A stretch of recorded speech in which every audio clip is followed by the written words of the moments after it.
Nous sommes au cœur du vignoble de l'Entre-deux-Mers dans le département de la Gironde. Des 8 bastides girondines, Sauveterre de Guyenne est la seule à avoir conservé les 4 portes d'entrée de la ville. On est au-dessus d'une de ces 4 portes, la porte Sobotte.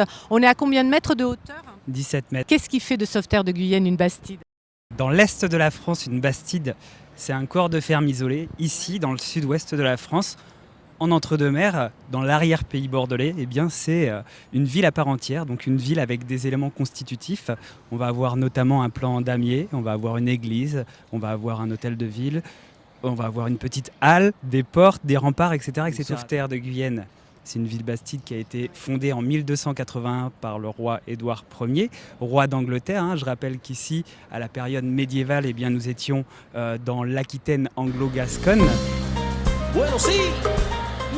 La cave coopérative de Sauveterre, Blasimont et Espier est le poumon économique de ce territoire. C'est le poumon économique parce qu'ici on parle souvent de caves, mais en réalité ce sont 170 familles. Des familles qui travaillent leur propre vignoble et qui ont décidé de s'associer avec leurs voisins, avec leurs confrères, bien pour investir à la fois sur un outil, sur des cuves, sur un chai, mais également sur du conseil technique et aussi sur des services commerciaux.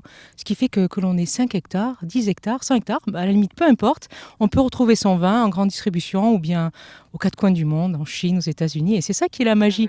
Et le modèle, en fait, ce qui est vraiment intéressant, c'est que ce sont des exploitations vraiment de type familial.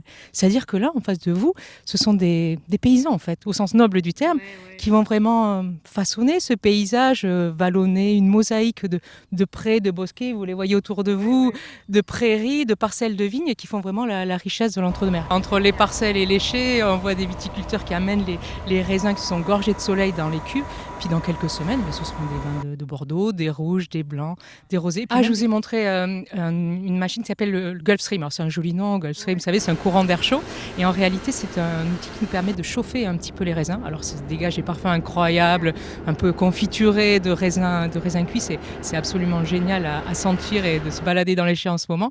Et ça nous permet d'obtenir des vins, du fruit et des vins très intéressants. Bueno, sí. Mira que llegó.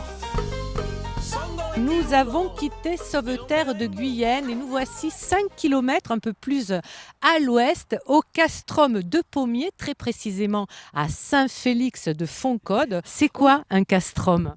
Alors un castrum au Moyen-Âge, c'est une place fortifiée, donc pour ici entourée de remparts et dans laquelle il y avait plusieurs maisons. Ici, nous avions une trentaine de maisons. Alors ça a été la volonté de votre papa, Jean-Luc Pivac, de restaurer ce lieu. Il a découvert ce château quand il était tout jeune, adolescent. Il pêchait au pied du rempart et il avait comme rêve d'en faire cette acquisition. Il a mis 2 ans pour faire l'acquisition, donc en 89, il a été enfin propriétaire. Et puis après, il a bien fallu le restaurer. Donc on s'est entouré de personnes passionnées et donc il y a eu la création de l'association de sauvegarde et de mise en valeur du castrum de Pommier.